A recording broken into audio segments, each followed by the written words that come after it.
Look everyone, BD Political Geek here. Today we're talking about the 2025 Spruce Grove Municipal Elections happening Monday, October 20th. As an undecided voter, I decided to reach out to all the candidates and get answers to 3 quick questions.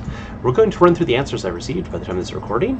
We'll also run through what you should see on your ballot and what to expect when you go to register your vote and exercise your democratic power. Before we dive in, huge thanks to the candidates who did take the time to respond during a busy campaign. Quick note, I've also summarized what the candidates have answered into fast bullet points. We have more complete answers from them. I will link that below, but I wanted to keep this video quick today. With that said, let's get into this. So, as already mentioned, voting day, October 20th, you can vote at these lovely places in Spruce Grove between the hours of 9 a.m. and 8 p.m. on the day of the election, Monday. Please do register your vote. Don't really care who you vote for. Just try and get out there and exercise your democratic powers. So before we get into each of the candidates, the questions I asked all of the candidates for Town Hall are: what's the most important issue facing Spruce Grove? What's the one thing you will work to change if elected? And then, do you have any political associations or political parties that you work with? All of the candidates that responded indicate they have no current affiliation. There was a couple that mentioned they had some previous associations, but we'll get to those. So for mayor, there should be 3 choices on your ballot. You should see the name Jeff, Chantel, and Britton. Jeff is our current mayor and the incumbent in the position. Unfortunately, he was not able to respond in time. Chantel responded. She mentioned that for her, the most important is growth and growth sustainability. The one thing she would change is the improved city planning standards, so streamlining financial considerations, collaboration.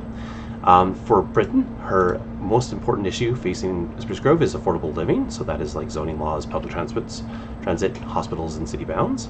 And if she was elected, she would work to change some of the zoning laws, specifically trying to make them more human-centric. For councillor, you should have a number of people on your ballot. In this particular category, you're going to pick 6. So you do get to actually register 6 votes for each of the collective councillors that are up. The ones in yellow are the previous councillors that are incumbents. So for Danielle, her most important issue is the vehicle noise, crime after 10, affordability, and homelessness. Her things she would like to change if she was elected is community accessibility, 24-hour enforcement patrols, housing and density requirements, as well as communications from City Hall. For Jan, her most important issues are community safety and smarter and better space growth.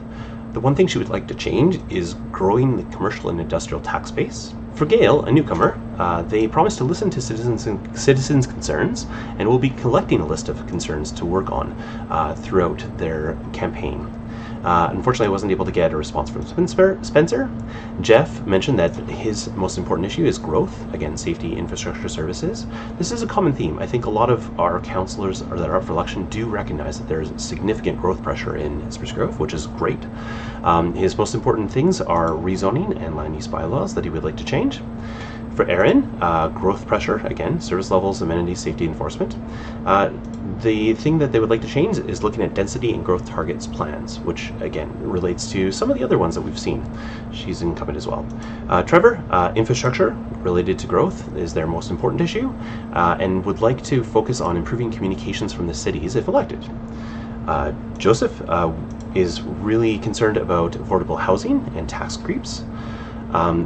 If elected, they want to focus on bringing accountability and accessibility to elected officials, which is fabulous. For Brad, their most important issue is homelessness and addiction, affordability and development. And if they're elected, they would work with nonprofit on homelessness and communications with the city and accountability. Going back to political affiliations, I did want to mention that Chantel, for mayor, mentioned that she has previously run as an NDP candidate, primarily based off of her personal alignment as well. Joseph also mentioned that he is supportive of the concept of an Alberta referendum on independence, but primarily this is to get Ottawa's attention, not necessarily to break off from the country. Moving on now to the school division trustees. So in Spruce Grove, as part of the municipal elections, you will be voting on potentially up to 3 choices for your public school and up to 3 choices for your separate school or Catholic school. The questions I asked these particular candidates were: what's the most important issue facing Spruce Grove schools? What's the one thing you will work to change if elected? And again, similar question: do you have any political associations or political party ties? Everyone who responded did mention again that they have no current affiliations, which is wonderful. For public school, we have these lovely candidates.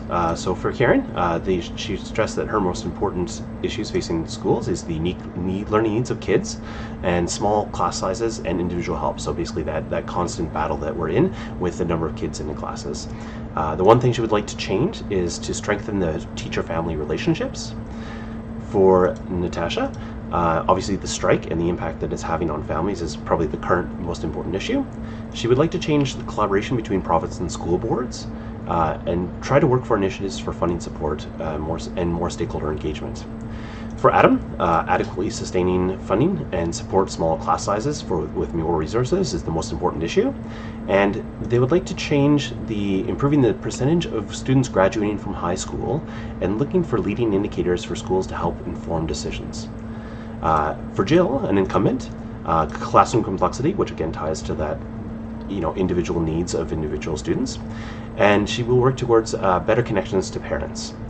For Darlene, the most important issue is the classroom complexity, capital funding for building and maintaining schools, and the one thing she would like to change is to focus on mental health and wellness and support parents' choices in education.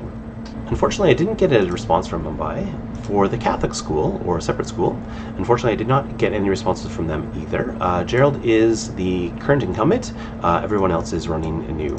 I believe for both of these scenarios, you will get to have 3 choices on your ballot, and you will be presented with the listing of the names. That wraps it up for today. BD Political Geek here. We will see you soon.